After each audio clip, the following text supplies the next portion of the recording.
Kathakali trust കഴിഞ്ഞ കുറേ വർഷങ്ങളായി എല്ലാ മാസവും രണ്ടാം ശനിയാഴ്ച മുടങ്ങാതെ കഥകളി അവതരിപ്പിച്ചു വരുന്നു.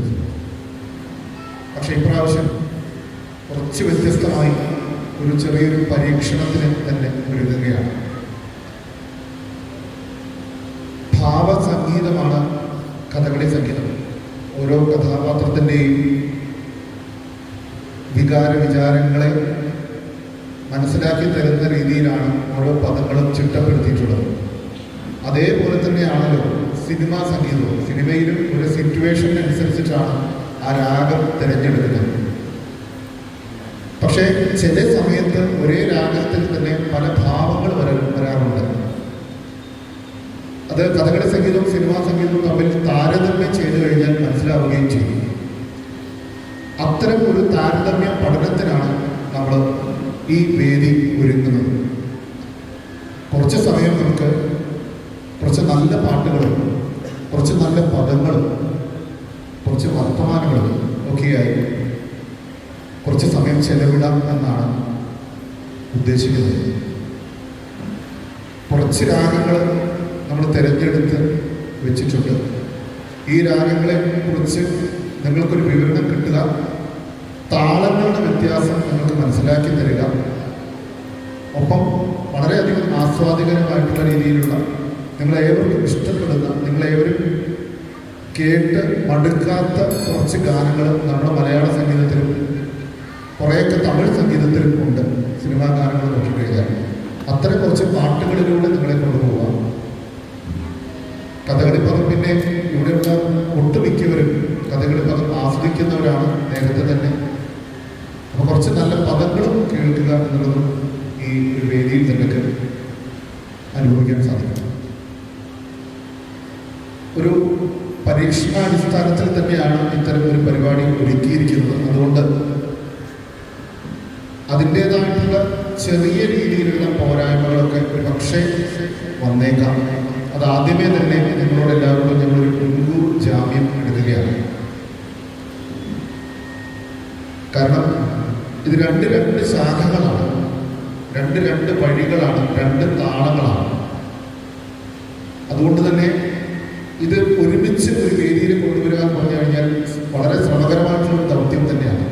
അതുകൊണ്ട് തന്നെ ഇന്ന് രാവിലെയാണ് എല്ലാവരും കൂടെ ഫുൾ ടീമായിട്ട് ഇരുന്നിട്ട് നമുക്കൊരു റിഹേഴ്സൽ നോക്കാൻ സാധിച്ചിട്ടുള്ളത്. അതിൻ്റേതായിട്ടുള്ള ചെറിയ രീതിയിലുള്ള ഒരു പക്ഷേ പോരായ്മകളുണ്ടാവും. പക്ഷെ എങ്കിലും നമ്മൾ തിരഞ്ഞെടുത്തിട്ടുള്ള കലാകാരന്മാർ, നിങ്ങളുടെ മുന്നിൽ ഈ പരിപാടി അവതരിപ്പിക്കാൻ വന്നിട്ടുള്ള കലാകാരന്മാർ ഓരോ മേഖലകളിൽ അവരുടേതായിട്ടുള്ള മേഖലകളിൽ കഴിവ് തെളിയിച്ചിട്ടുള്ളവരാണ്.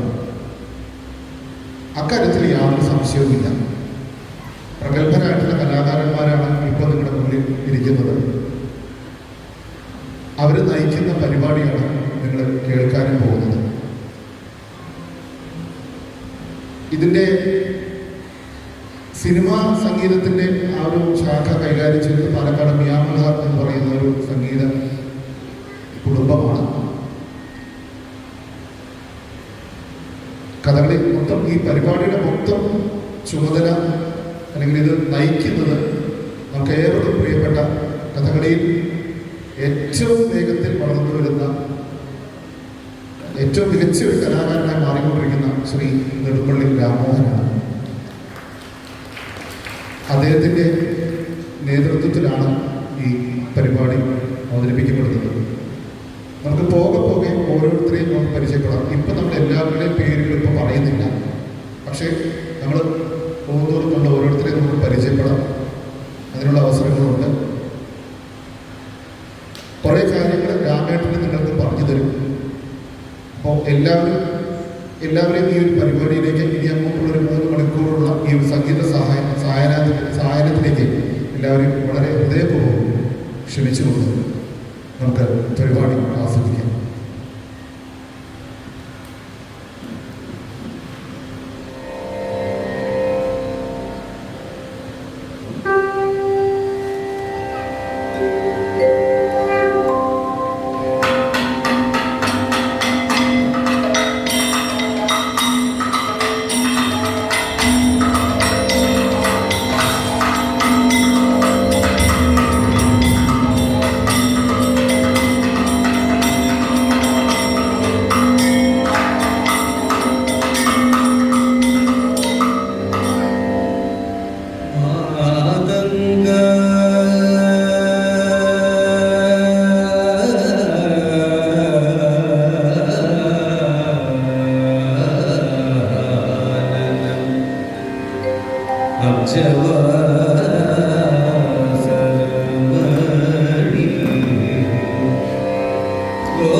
എല്ലാവർക്കും ഞങ്ങളുടെ നമസ്കാരം.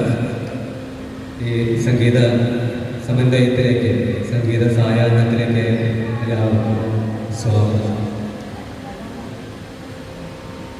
ഇങ്ങനൊരു രാഗസമന്വയം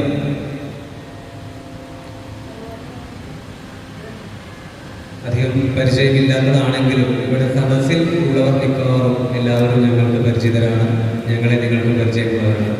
അതുകൊണ്ട് ഒട്ടും ഒരു ഔപചാരികത ഇല്ലാത്ത ഒരു പ്രോഗ്രാമായി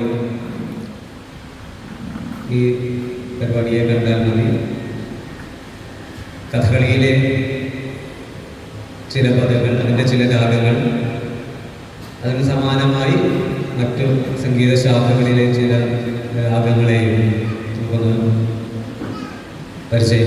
അതിനെ പരിചയപ്പെടുത്തുക എന്നതാണ് ഈ ഒരു പ്രോഗ്രാമിൻ്റെ ഒരു ലക്ഷ്യം.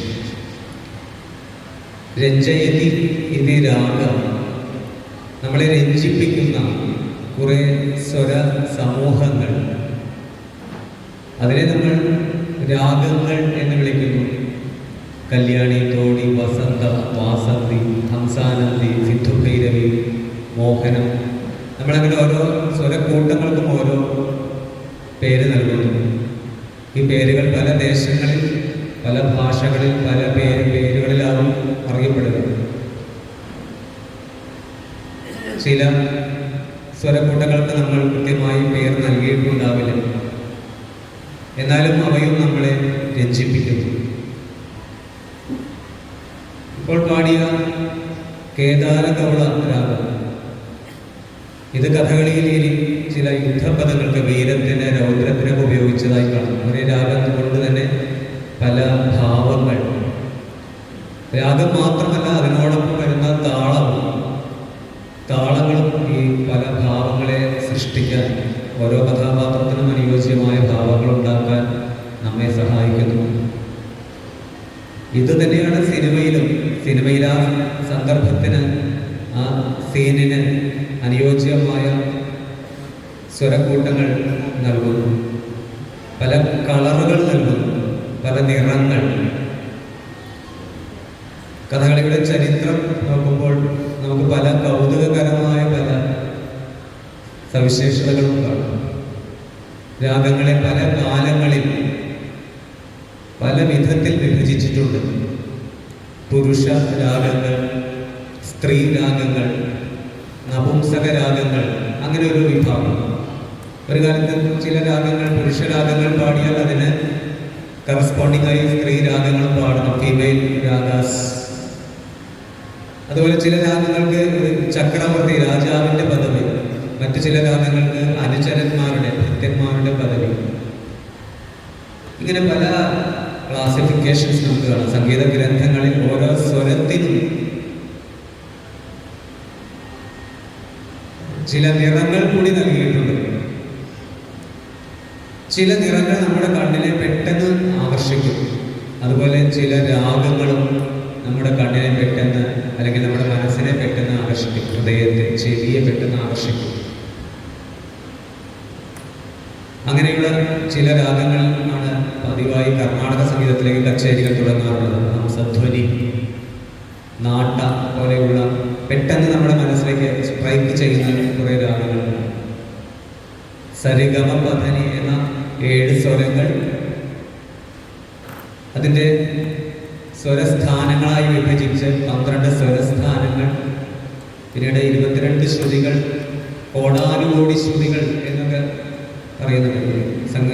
ഒരു അതിൻ്റെ സയൻസ് പറയുമ്പോൾ വ്യത്യസ്തമായ ഫ്രീക്വൻസി, ആവൃത്തി എന്ന് പറയും. ഈ വ്യത്യസ്ത ആവൃത്തിയിലുള്ള സ്വരങ്ങളെ പല വിധത്തിൽ എടുത്തു ചേർത്ത് പലവിധ സ്വരങ്ങൾ, രാഗങ്ങൾ ഉണ്ടാക്കിയെടുക്കും. എത്രയെത്രയോ രാഗങ്ങൾ, നമുക്ക് അറിയാത്ത എത്രയോ രാഗങ്ങൾ ഇനിയും പാടാനുണ്ട് നമുക്ക്. കഥകളിയിൽ രാമനാട്ടം വന്ന കാലത്ത് 35ഓളം രാഗങ്ങളാണ് അതിലുപയോഗിച്ചത് കൊട്ടാരക്കര തമ്പുരാൻ. പിന്നീട് പുതിയ പുതിയ കുറേ രാഗങ്ങൾ കഥകളിയിൽ എടുത്തു. ഇന്ന് 100-ലധികം രാഗങ്ങൾ നമ്മുടെ കഥകളി വേദിക്ക് പരിചയമാണ്. അതിൽ നോക്കിയാൽ നമുക്ക് കാണാം കേരളീയ രാഗങ്ങൾ എന്നും നമ്മുടെ കേരളത്തിൻ്റെ സവിശേഷമായ ചില രാഗങ്ങൾ, ഹിന്ദുസ്ഥാനി രാഗങ്ങൾ, ഹിന്ദുസ്ഥാനിയിൽ നിന്നും നമ്മൾ കടകൂട്ടിയിട്ടുള്ള ചില രാഗങ്ങൾ, കർണാടക സംഗീതത്തിൽ ഉപയോഗിക്കുന്ന കുറേ രാഗങ്ങൾ. കർണാടക സംഗീതത്തിൽ ചിലപ്പോൾ മൈനർ രാഗാസ് എന്നൊക്കെ പറയും. Major ragas, minor ragas. അധികം രാഗസഞ്ചാരമില്ലാത്ത രാഗങ്ങളാകാം. പക്ഷേ അത് കഥകളിയിൽ എത്തുമ്പോൾ വലിയ വലിയ പദങ്ങൾക്ക് ഉപയോഗിച്ച അങ്ങനെ അത്തരം കൗതുകങ്ങൾ നമുക്ക് കാണാം. അതിലെ ചില രാഗങ്ങൾ. ആദ്യം നാട്ടരാഗത്തിലുള്ള ചില പാട്ടുകൾ പാടാം. കഥകളിയിൽ തോടെ നാട്ടരാഗത്തിലാണ് പാടുന്നത്. ഇതിൻ്റെ മേളകർത്തരാഗമായ ചലനാട്ട അതിൻ്റെ ജന്യമാണ്. ഗംഭീരനാട്ട ഇതിനോട് സാദൃശ്യമുള്ള രാഗങ്ങൾ നമുക്ക് പരിചയമുള്ള കുറേ കൃതികളുണ്ട്. മഹാഗണപതി മനസാ സ്മരാമി ഗണപതിം ഭജാമി സദാ ഗുണഗണ സമവേദായ ഗണപതിം ഭജാമി സദാ ജഗദാനന്ദകാരകം. ത്യാഗരാജ സ്വാമികളുടെ പഞ്ചരത്ന കീർത്തനത്തിൽ ആദ്യത്തെ കൃതി. ഇങ്ങനെ നിരവധി നമുക്ക് കേട്ട് പരിചയമുള്ള രാഗമാണ്. അതിലെ ചില പാട്ടുകൾ ആദ്യം നമുക്ക് കേൾക്കാം. മംഗളം